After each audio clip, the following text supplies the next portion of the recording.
Last year जब corona आया, Covid आया, तो आनन फानन पे क्या ज़रूरत भी थी, तो लॉकडाउन हो गया और लगभग सारी दुकानें, शोरूम्स, कंपनी, फैक्ट्री सब कुछ बंद हो गया। केवल जो आवश्यक इसेंशियल्स वस्तुएं हैं उनकी बिक्री चालू रही। किराने की दुकान, सब्जी की दुकान, दूध की दुकान, मेडिकल स्टोर्स, बस ये चालू रहे थे। बाकी सारी दुकानें, कपड़े की दुकानें, गहने की दुकानें, मोबाइल की दुकानें, शूज़ की दुकानें, किसी और अन्य चीज़ की, स्टेशनरीज, एक्सेसरीज़ की दुकानें, गाड़ियों के शोरूम्स, ब्यूटी पार्लर, सैलून, सब कुछ बिल्कुल बंद थे। कई महीनों तक बंद थे, 3-4 से लेकर 6-7 महीनों तक बंद थे। और अब दोबारा लॉकडाउन आ गया। क्या भारत सरकार को ये लगता है कि जो इसेंशियल्स नहीं है उनके खर्चे नहीं होते?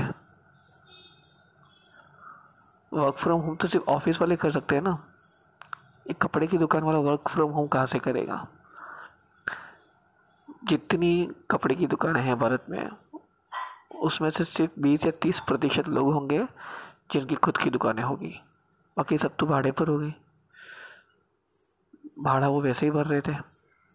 उसके बाद और भी खर्चे होते हैं। बहुत से लोगों ने माल क्रेडिट पे लिया होता है, कैश पे तो लिया नहीं होता ना। फिर उनके भी वर्कर्स होते हैं, स्टाफ होते हैं, उनको आधी ही सही सैलरी तो दी होगी उन्होंने, या सैलरी बिल्कुल भी नहीं दी होगी, बताएं। ये कहकर कि लॉकडाउन करना ही पड़ेगा, वायरस दोबारा फैल रहा है, फिर से अगर आप दुकानें बंद करवा देंगे तो पिछले तो पूरा साल उन्होंने कमाया नहीं, जैसे तैसे फिर भी चला दिया 6-7 महीने, अब दोबारा बंद करवा दोगे। एक तो वैसे, और जब दुकानें खुली भी थी तब भी कोई उनको बिजनेस थोड़ी होना था, क्योंकि जो उनके ग्राहक है, जो एक आम आदमी है, उसने ही जब नहीं कमाया तो कहाँ से जाकर नए कपड़े या जूते खरीदेगा, गाड़ियाँ खरीदेगा। अब 1-2 केसेस में देखिए, मासेस में देखिए ना, मेजोरिटी में देखिए कि कॉमन मैन की मेजोरिटी ने अच्छे खासे पैसे कमाए हैं क्या पिछले साल, जो वो जाके खर्चा करेंगे लग्जरी आइटम्स में। तो ये बड़ी बड़ी दुकानें लेकर बैठे हैं, कपड़े वाले, गहने वाले, शोरूम्स वाले, इन्होंने क्या पीछे, मतलब 1 साल पहले क्या लाखों करोड़ों में कमा कर बैठे हैं वो, कि अगर आप लॉकडाउन करवाते रहोगे बार बार तो घर बैठे रहेंगे आराम से, इन्हें फ़र्क नहीं पड़ेगा। ज़रूरत स्ट्रिक्ट रूल्स एंड रेगुलेशंस की है, मास्क पहनने की, स्ट्रिक्ट सोशल डिस्टेंसिंग की ज़रूरत है, बार बार दुकानें बंद करवाने की। ज़रा सोचिएगा आम आदमी पर क्या फ़र्क पड़ेगा, और दुकानों वाले भी आम आदमी ही हैं। इस लॉकडाउन का फ़ायदा किसने उठाया, आपको क्या लगता है?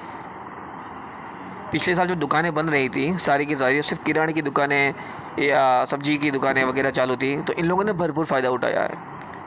अचानक से दाम बढ़ गए अनाज के, अचानक से दाम बढ़ गए सब्जियों के। मानता हो कि सब्जियां उपलब्ध नहीं हो रही थी, अनाज उपलब्ध नहीं हो पा रहा था, ट्रांसपोर्टेशन थोड़ा सा ठप था, पर पैसे कमाने के लिए कभी समाज सेवा भी तो कर ली होती है आप लोगों ने। ये नहीं सोचा इन्होंने। आप एक तरफ तो लग्जरी आइटम्स बंद करवाते हो, दूसरी तरफ इन चीज़ों के दाम बढ़ने देते हो। तो इन चीज़ों पे सोचने की बहुत ज़रूरत थी, इन चीज़ों पे अंकुश लगना बहुत ज़रूरी था। और बड़ी बड़ी कंपनियां क्या कर रही हैं, धड़ाधड़ मार्केट में सैनिटाइज़र, मास्क और पता नहीं क्या क्या चीज़ें बेच रही है, विज्ञापन कर करके बेच रही है। आप कैसे विज्ञापन करने दे सकते हो कि ये साबुन से या ये सैनिटाइज़र यूज़ करने पे आपको कोरोना नहीं होगा या कोरोना प्रोटेक्टेड है? क्या सरकार की जिम्मेदारी नहीं थी इसके लिए? जो बेचारे गरीब चाय के ठेले वाले हैं, खुमचे वाले हैं, उनका धंधा बंद करवा के क्या मिल जाएगा? उनके लिए तो हर दिन कुआं खोदना है, हर दिन पानी भरना है ना। वो कि लाखों में नहीं कमा रहे, उनकी जो मंथली इनकम है वो लाखों में नहीं है, वो हज़ारों में ही। उसमें हज़ारों में से भी बहुत सारा भाग तो जो जैसे भाड़ा देने में या म्यूनसिपैलिटी वालों को टैक्स देने में, बाकी जो सामान का जो खर्चा है, प्रोडक्शन का जो कॉस्ट है, उनमें चला जाता है ना। जो छोटी सी चाय की दुकान लेकर बैठा है, ठेला लेकर बैठा है, जहाँ पे मुश्किल से 4-5 ग्राहक आपको एक समय देखने मिलेंगे, उन पर तालाबंदी करके क्या मिल जाएगा, क्या लाभ हो जाएगा? तालाबंदी करें तो उन चाय वालों की कीजिए जो आजकल जो मॉडर्न जो चाय के सेंटर खुले हैं, चेन्स खुली है, हाँ, जिनके बाहर पे बड़ी सी एलईडी चलती रहती है,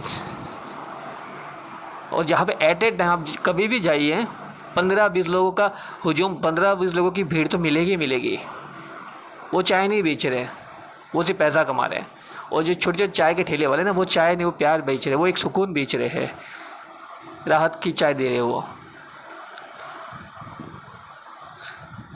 खैर मैं तो कहूँगा कि किसी की दुकान ना बंद हो, क्योंकि चाहे लग्जरी आइटम हो, चाहे कोई भी आइटम हो, चाहे कोई भी प्रोडक्ट हो, सर्विसेज हो, उसे स्टार्ट करने के लिए, उसे प्रोवाइड करने के लिए, बेचने के लिए किसी न किसी ने पैसे तो लगाए हैं, इन्वेस्ट तो किया है ना।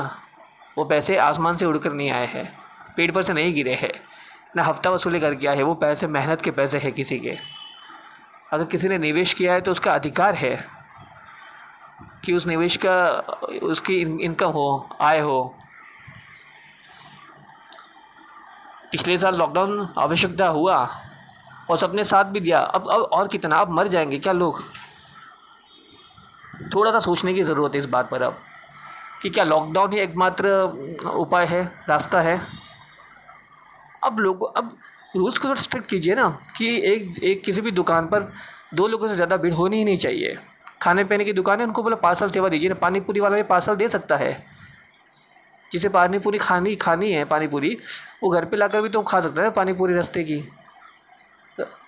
ठेले वाले से पार्सल ले लिया, लेके आ गया घर पर, उसमें क्या दिक्कत है?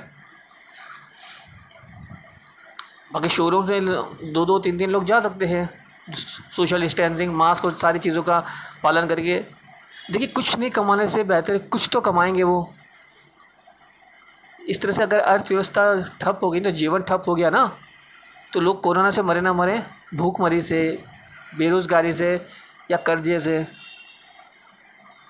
EMI के बोझ से, उसके इंटरेस्ट से ज़रूर मर जाएंगे। थोड़ा सोचिए। और ये जो वीडियो मैं बना रहा हूँ, ये यूट्यूब पर मोनेटाइज किया हुआ वीडियो नहीं है। इससे मेरे चैनल से मुझे एक पैसा नहीं मिलता, और ना मैं कमाना चाहता हूँ। मेरे सारे वीडियो केवल जनहित में, या समाज को कोई संदेश देने के लिए, कोई मार्गदर्शन देने के लिए, या अपना अनुभव साझा करने के लिए होते हैं। तो ऐसा बिल्कुल मत सोचिएगा कि मेरे वीडियो देखने पर मुझे पैसे मिल जाएंगे। बिल्कुल नहीं मिलेंगे, मैं चाहता भी नहीं कभी ये बनाऊँ। एक खाली माध्यम है मेरा, जिसके ज़रिए मैं कोई संदेश देना चाहता हूँ या कोई बात रखना चाहता हूँ। ये जनहित के लिए बना रहा हूँ मैं, और इसके पीछे और कोई उद्देश्य नहीं है मेरा। अपना ख्याल रखिए, सुरक्षित रहिए। जय हिंद।